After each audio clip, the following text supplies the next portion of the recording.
Hi everyone, I'm Jada Burt and this is In My Tracks. You know that feeling when a song comes on and it's so good that it feels like you're frozen in time? Well, that's what this podcast is all about, the songs that stopped me in my tracks. I chat with musicians about their process, challenges, and inspiration. And you discover your new favorite songs. This week on In My Tracks, we're talking to Sara Wilkinson, a singer-songwriter and multi-instrumentalist based out of Cincinnati, Ohio. Let's get into it.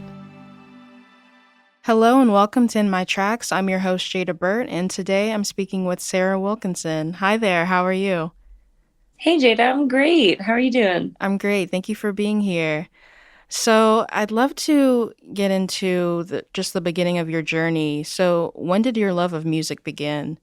Oh, well, it got in there pretty early on, before I could even walk or talk. My parents are both musicians, so I kind of grew up with it. I was walking and crawling on sheet music. So my mom was a piano teacher and my dad's a violin teacher. And I think my dad was in school for violin while I was a baby. So he would wake me up and rehearse. So I was kind of just surrounded by it all the time. But it wasn't until I was about 7. My mom had taught us piano when we were when we were pretty young, about 3 years old. But I was about 7 when I started singing, and I think I was doing a chore or something, and my mom heard me in the other room, and she was an accompanist for a vocal instructor at the time, and asked and her vocal instructor was talking to her on the phone as I was singing and said, "Do you have any new students for me?" And she said, "Well, Sara, would you like to take some lessons?" I said, "Sure, why not?" And I once I started singing and realized that I was not only good at it but loved it. I was pretty sure that was my thing from then on. So I kept going from there. That is wonderful. 7 years old, and you're like, yes, I'm ready to book. Go ahead and put Yeah. me in lessons. I'm good at singing and I can only get better. And that is clearly the case. So, what do you remember hearing that initially piqued your interest and made you say, oh, I want to sing original songs, I want to write music and, just do this with my life? I grew up with Britney Spears and the Spice Girls and Backstreet Boys, and that was pretty much what I was exposed to once I was able to choose my own music that I liked. And I don't know, once I started singing and I would see these other singers with their original music, and I grew up with a bunch of music, so I would watch these music videos. And once I was, I don't know, maybe 12, 13 years old, I wanted to be like those people that I saw in Much Music. I was like, okay, I'm going to write my song. And what should my video look like? And I just kind of made up my mind that that's what I wanted to do. It just seemed like that's what singers were doing at the time. You write your songs and you do it. Even though maybe those artists weren't necessarily writing their songs. I didn't know that. So I started writing. And my first song that I wrote, I couldn't actually play an instrument fully at the time yet. So I brought it to my mom, and she put it to piano, and we wrote it together. And she paid our neighbor, who had a little recording studio in his backyard, like $50, and we recorded my first song that I wrote, On My Way to Life. And then I realized that I needed to learn an instrument so I could sing my songs for people. So I picked up the guitar and started writing from there. That's a beautiful journey, such a young age. And there's a lot of determination in there. Since you've been playing and writing and performing for so long, how do you keep the stamina? How do you keep yourself going while you're on this journey? Yeah, that's a really great question, because it's something that all of us artists deal with when you choose this life. It was easy to know that it was what I was meant to do. I knew that pretty early on. But to then continue on that journey, you're often faced with obstacles and things coming your way. I would say it's a roller coaster. I think having people around you, fellow artists, having that community is super, super important. Helping you, reminding you why you're on this journey. I think it's sometimes important to take breaks, which I definitely did recently with the whole world shutting down and not really what I had planned to do. I think you put one foot in front of the other. You remember what's important to you. You remember why you started singing in the first place, and you keep going. And when I was younger, it was super easy. It came so naturally. I was just writing songs all the time. I would go to any cafe, any coffee shop I would walk by and walk in and say, "Hey, can I sing here?" And get my guitar and keep singing. And not like I was making much money, but I just wanted to sing for anybody who would listen. And over time, realizing that you need to make money so you can pay your bills and live your life. It's the endless struggle of an artist where you work a job so you can audition and write your songs and work on your career, but you run out of time and energy to work on your career. So you just keep going. It ebbs and flows. You take breaks and you just keep going. An artist once told me that it's a last man standing type of industry. And if you just never give up, eventually something will happen. Oh, that couldn't be more true, and such great advice. Because, yeah, like you mentioned, it does get difficult when you have all these other responsibilities that won't stop and need to be attended to, but you still have this dream that you're working towards, this craft that fuels you and, brings something out in you that nothing else does. What do you do on maybe a daily or weekly basis that really helps you maintain that desire to keep going while you're working towards your goals and still maintaining all these other responsibilities you have in your life? Yeah, I ask myself that every day. How can I how can I keep working towards my goals? How can I keep that dream alive while I'm working towards all the things that need to get done on a day-to-day basis? I would say for me, music is my life. So even though I have a job that maybe is not always performing, I teach music for a living and I love it. And it kind of just fell into my lap. My parents were both music teachers, as I mentioned, and my commitment, my dream was I am going to be a singer. I'm not going to be a music teacher. And then, went to music theater school and wrote my songs, did my gigs, and needed a job and it just kind of landed in my lap where someone asked me, "Can you teach piano, voice, and guitar? Our teacher is leaving." I just so happened to be able to play in those three instruments. So I said, "Yeah, I could do that." And so I picked it up, and there I was all of a sudden full-time teaching.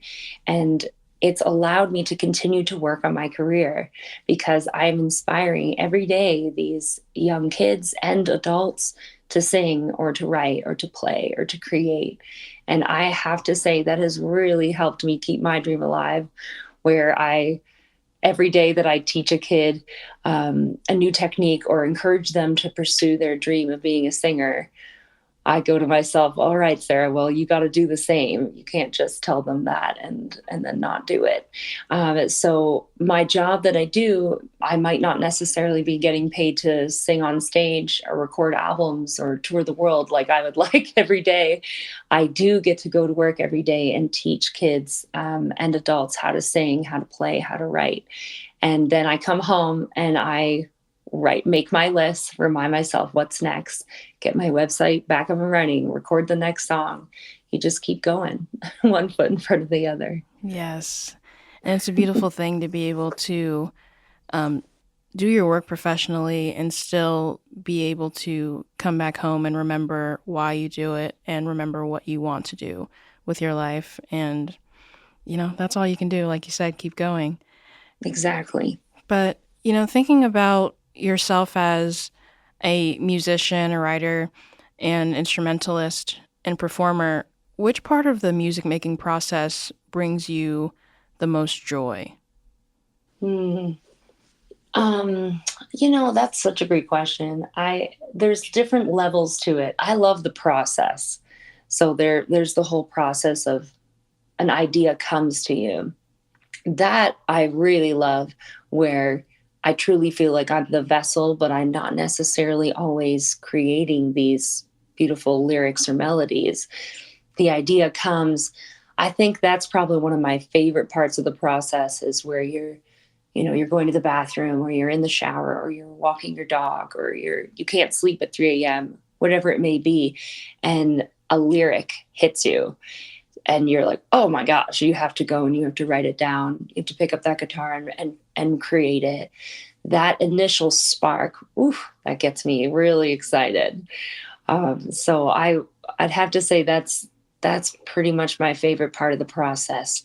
But there's a second half to that when you do all the work, you do that huge process of creating the song, writing the parts for it, getting musicians to play it, recording it, but then you get to share it with people. And being on stage, I do love to be in a studio and recording music, but performing, writing a song, getting that idea, and then getting on stage and performing, feeling that energy from the audience and using it to give them energy back, that gets me super excited. I would say it's a two-part process. Yeah. I mean, really, though, there's nothing quite like getting that initial idea. Um, I Yeah. mean, that high can last, for Ooh, days. It's like, oh, wow, this wasn't here before. Now it's here. yes. So, yeah, I'm glad you brought that up. It's a wonderful point. I mean, it's hard to even describe, but you described it really well. Um, Thinking on the lines of performing, how does that affect your creative process? How does the audience response and the way you feel while you are performing affect how you write and kind of produce your music? Hmm. Well, I would say I try not to think about anybody else during the writing process. Um, but definitely as I started to write more and, gigging on my own for years, but then I finally got my band because everyone's telling you, get your, it'd be so great if you had a band behind you. Okay, got your group. And then I started to think more about what people wanted to hear. And that changed me, changed the way I made music. And I think it took the spark away a little bit. And it's been a process of finding my way back to it. Willingly, the album I wrote, which my song is from, it that was all for me. And then it took years to produce that album and bring it to fruition. Mhm. But then it took a long time to get back on my feet. How do you write a song just for you and not take into consideration what the whole world might want to hear? So I try and leave the audience for just the performance part. Get back to writing just for you, get back to that spark, that initial idea that just comes, not to share with someone, but it just comes for you. And then you get to decide what you do with that. So I would say the audience affects me when I'm on stage. I'm a better performer than I am a recording artist. That I'm good at recording, I'm good at getting that perfect sound, but when you're recording, that's what I'm so focused on, is not making a mistake. And when I'm on stage, I'm not focused on not messing up the lyrics or not getting that riff right. I'm just feeling their energy. If I started off by giving them what I have to offer, they'll give it right back, and then I'm on fire. Now I can just give it, and it really fuels me. So with all that being said, my goal is the next album or EP that I write, I would like to record it live off the floor, because I find that I am affected when people are watching me and listening to me. I start performing, versus if I'm in a room by myself, then I'm just writing or just recording. But when people are around, now I'm giving my energy and it changes things. Absolutely. Yeah. And those are wonderful points. I mean, being able to shed the weight of other people's opinions while you're in the writing space is so important. So I'm glad you brought that up. And then also with that, the value of having people in the room while you're performing and just being able to showcase what you have, but also feed off of the audience. So yeah, I see how you kind of balance the audience and keep them in their rightful place without allowing pressure to weigh you down. So I think that's a wonderful place to be in. Thinking more about your catalog, all of the music you've written, your album, and yourself as a performer, if you could choose the first song that a new listener heard, which one would it be? That's a great question. And there's been so many stages. There's songs, old Sara Wilkinson music when I was 18, 19, 20, those first few albums that only a few people know. Those are some OGs. I'd have to say the first song off my album, Willingly, is called Eve. And it's the first song on the album for a reason, because I truly feel it is the perfect introduction to who I am as a singer. It tells a story lyrically of where I come from, who I am, why I've maybe searched for a love, or why I've done something a certain way. It really introduces me really nicely. And it's the only song on the album that is just guitar and voice. And we recorded it in the studio, and it was just me on guitar, and then I recorded my voice on top. And the rest of the album, fully produced, got all the musicians in and layered everything on top. But Eve, I really wanted to pay homage to my roots and how I started, just me and my guitar. And Eve really explains who I am. And then vocally, I really get to play around with the melodies as I like to do. I go pretty high and pretty low. I don't like to stay in a box. I like to just experiment. So I would say when I'm ever showing someone a song or introducing me as a musician to them, I sing Eve. Eve is such a wonderful starter to an album, so it's fitting that that would be the song that you would show. Hey everyone, I hope you're enjoying the conversation with Sara Wilkinson so far. This is the song that stopped me in my tracks. Here's My Shoes by Sara Wilkinson.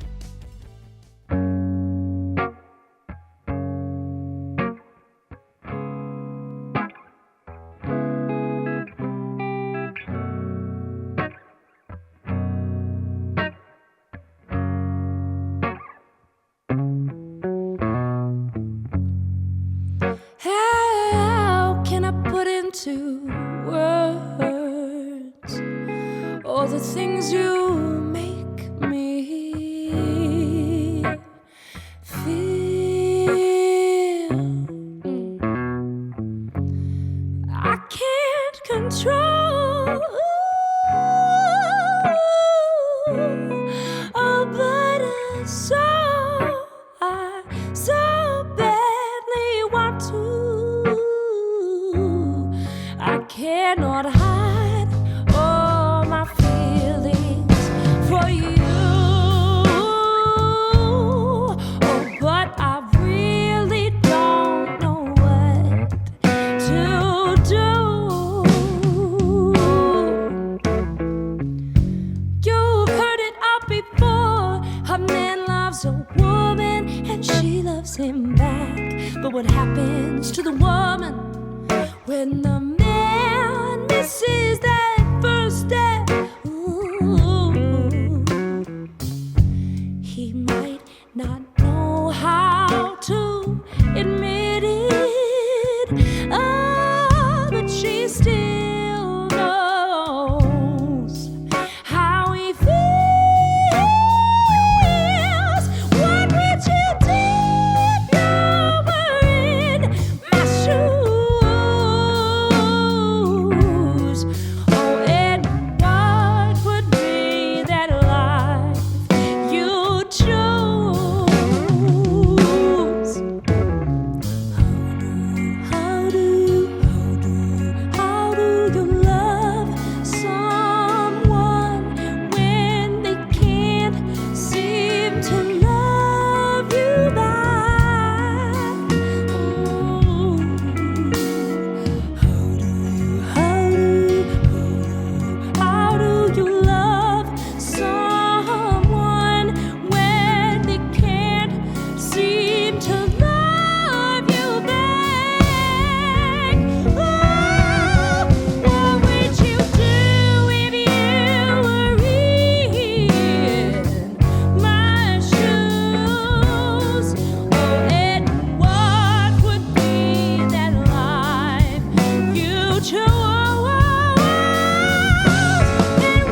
So I picked your song My Shoes. It was a standout for me on your album. I was like, okay, this is the song that I want to discuss. And there were a couple that I kind of went back and forth with, but then at the end I was like, okay, it's My Shoes. That's it. We're not going back and forth about this. So what inspired you to write this song? Yeah, this one, well, it's in keeping in theme with the album. At the time, I was going through wrestling with a breakup, or wasn't even really sure if it was a breakup. It was very confusing. And My Shoes is that song that it's my blues tune. So I definitely experimented musically with that. But it was my wrestling with what the heck is going on. I was like, WTF, what is this guy doing to my heart? Like, what is happening? And it was really bothering me. So I woke up, it was a pretty rainy morning, similar to today, actually. And I grabbed my guitar, and it was one of those magic moments where I just started writing. I picked a blues chord, started playing really slowly, and then I just started singing, and the words came out. And I was really talking about, like, you know, what would you do if you were in my shoes? Like, what would be the life that you would choose? If somebody loved you and they couldn't love you back, but they did love you back, but they said that they didn't love you back, all very confusing.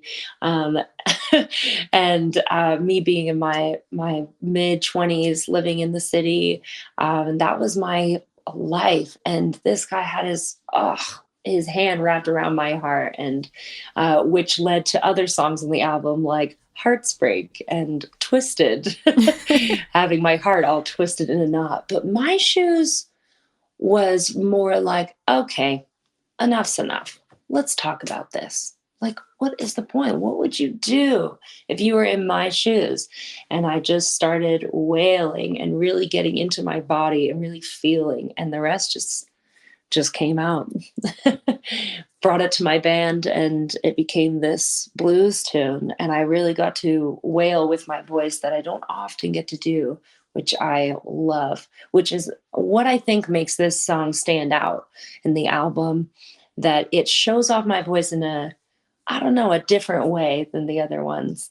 And I really get to play around with the melody. And that's me saying how I feel about it. I'm kind of screaming or crying or whining or oohing or awing about the feeling, wrestling with this turmoil in my heart. Seriously. Yes, that so many people can relate to. This song really does stand out because I know you can belt because I know you, but I was like, yes, this is the one that shows exactly what Sara can do. Like, and I love that it's a blues tune. It sounds like it was a stream of consciousness. You were like, I'm really upset about this, so Yep. let me pick up my guitar. I mean, how perfect was this subject matter for it to be a blues tune? It was meant to be. So you were discussing these feelings that, I mean, they're discussed every single day, but they're put out there in this really like clear and honest and vulnerable way in your song, My Shoes. What did you learn about yourself while working on this song? Yeah, great question. I learned a few things throughout this process of writing My Shoes. Um, I think it started showing me what style of music I like. Willingly was my album, and I had no idea what style of music I like to write, and I still don't really. I love everything. But My Shoes showed me, above all, I like singing and writing soulful music. And as I started to write this song and sing it, it showed me, yeah, what kind of a singer that I can be as well. That I have so many different sides to my voice, as we do as singers. But experimenting with this one showed me that I really could have some fun wailing, and really just, I'm not sure exactly what that word is, but going up and experimenting up there and then going down and experimenting down there. And it showed me it's in my voice, and it showed me that I think I like to be a blues, soulful jazz singer. Um, and I knew that eventually something would happen, one of these songs that would click. And that was kind of the point in writing Willingly, that a friend of mine told me, I think it was my roommate at the time, said, don't worry about what style you want to write, or don't worry about when people ask you what kind of genre you want to write. Just write whatever you want. And eventually, one day, something will click and you'll start discovering that you really want to sing that genre. And once I wrote My Shoes, I wrote that song very shortly after that conversation. It just clicked in my soul that you don't have to label it. As humans, we love to label things and we need that. But I am a blues, soul, jazz singer, and this song stands out on the album to every person who listens to it. So it's pretty cool. And I would have to say it also showed me what kind of musician I could be. Once we filmed the music video for this, and I got my band on stage, I think by the end, having that arc for me, by the end of this album and by the end of this song, recording it and writing it, I feel like I had let go of that feeling. I had said, okay, I'm over this. I'm over you. I'm moving on. It showed me that I'm strong and I'm powerful and capable. And so I, wrapped it up, let it go. And now I'm able to move forward. I think it showed me my strength. Absolutely. I mean, and that's just wonderful to be able to do with your own music. I mean, you were going through emotional turmoil, which, my goodness, so many people go through. And you're like, okay, so you had a conversation, you write this song, and then you realize what kind of singer, what kind of musician, what kind of instrumentalist, like what kind of person you want to be. And now you're here years later. So how would you say you have changed since releasing this song? Yeah, I mean, it's been as some time has passed. So so definitely changed.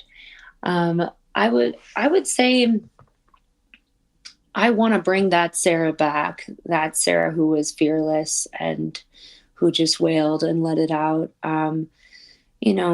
We're faced with obstacles in life, and that changes us. And I'm a different woman now. Years have passed. Relationships have happened. Things have ended, and new beginnings have started. So I'm definitely a new person now. Since writing and singing My Shoes. But when I listen to it again, it reminds me of the singer that I want to be, that I am deep down, but I don't always let her out. So I feel like I want to get back to remembering my strength, remembering what I'm capable of as a singer and as a musician. And, sometimes we got to take breaks, but I would say I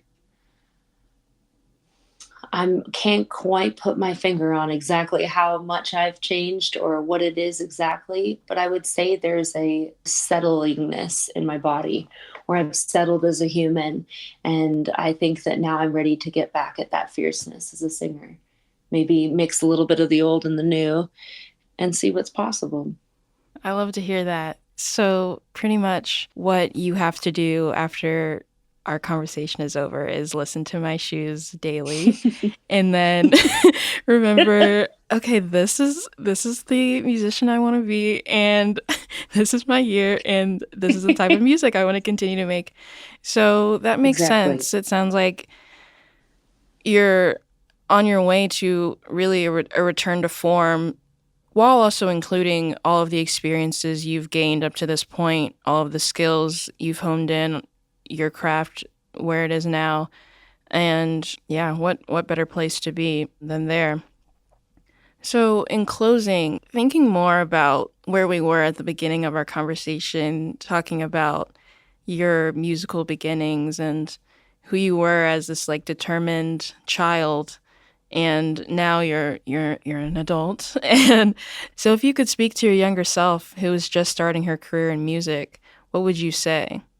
Oh, I would say keep going, little girl. Don't hold back. Don't stop. Don't listen to him. Just listen to that voice in your heart and in your head that's telling you, sing. Just go. And people are gonna give you advice along the way. You say thank you, you take it, and then you go do whatever it is you want to do. You don't let anybody change you. You don't give up. You don't let life beat you down. You just keep singing. Yes. What more? What more can you say? I mean, Keep going, girl. yep. You just go. Keep going, smile and wave. And keep Smile singing. and wave, boy. Yes. Smile and wave. Oh, absolutely. And then we were speaking about where you are now at this point in your career. What are you excited to promote? It's a new year, and I know you have a lot of ideas and songs up your sleeve. Yeah. Yes. My goal for 2024 is to share the ideas that I have in my head, is to share, is to expose more. Take a little page out of young Sarah's notebook and don't be afraid and just share. I think I used to worry about, like I said, what people would want to hear. So then I started trying to write what people wanted to hear. And then I stopped writing because who wants to sit down and write what somebody else wants to hear? Mm-hmm. Yeah. That's never how I wrote before. You just pick up and you just write. You get an idea, you get an inspiration, and you write, or you have a feeling or something you want to say and you do it. And then I think where I get held up is I get in my head and I go, oh, I don't know. I'm not sure. Is it good? Should I don't know. And then I hold back. I don't do the thing. I don't put myself out there. So this year, I'm going to take a little bit of the old, a little bit of the new, like I said, and I'm going to put myself out there. Not be afraid to hold back. Don't hold back. Not be afraid. And instead of being afraid to fail, just fail and, pick myself back up again. So, for example, the song that I wrote a few, but there's one specific song that I wrote during the pandemic that I have been wanting to share with the world. So this is the year. And I'm not really one to release singles. I usually do full albums, full EPs. I like a full idea, but this song, it's called Caterer, and it really is its own thing. So my goal, one of the things I'd like to do this year is to find a studio here in Cincinnati and record it. I do have an incredible recording artist back home in Canada, where I'm originally from, and he's been waiting for me. He's like, send it my way. Let's get this puppy started. So my one of my many goals is to let go of any fear I have about Caterer. I know it's right. I'm going to release it. I'm going to record it and get it out there. So I'm really excited about doing that. And on the flip side, my other more businessy goal is SaraWilkinsonMusic.com was up and running for years. Something happened over the last year, and it got shut down. And I'm going to get it back up and running. My goal this year is to just expose my music to the world and let them be the judges if they like it or if it goes somewhere, if it doesn't, but not holding it back, not releasing it. What good does that do? As they say, you miss 100% of the chances you don't take. So I'm going to release Caterer, get the website back up and running, and just keep going. Yes. That's the goal. Mm-hmm. I can't wait. I will be so excited to see what you do and hear the music that you release. In the meantime, where else can people find you? Yeah. Well, I'm on Instagram a lot, and I often post stuff about my musical journey on there. So it's Sara Wilkinson Music, at Sara Wilkinson Music. And if I'm ever in my studio fiddling around on the piano with an idea or noodling, I'll post it there. All of my previous music videos and all of my performances that I did in Toronto back in the day, and my fall tour that I did around Ontario, is all on YouTube. So if you go to youtube.com, you look at Sara Wilkinson Music again. Also, my page is Sara Willowtree. You should be able to find me there. And I've got tons of videos, some from live gigs, some professional music videos, and there'll be some more recent ones up soon. That's where you can find me. Yes, I'm so excited to dive in. Thank you, Sara, for being on the podcast. I had such a great time talking with you and learning more about your journey as a musician and as a person. So thank you for being so vulnerable and transparent. Thanks, Jada. I appreciate it. It's really great to share it with you. I appreciate you listening. Thank you for listening to In My Tracks. The show was created and produced by me, your host and friend, Jada Burt. And shout out to Play Audio Agency for recording, editing, and producing the show, and for composing the original theme music you are currently jamming out to. Please rate, review, and follow In My Tracks everywhere you listen, including Spotify, where I curate playlists that pair with each episode. Did you hear a song that stopped you in your tracks? Share it with me. DM me on Instagram at InMyTracksPod, because music is meant to be shared. See you next time.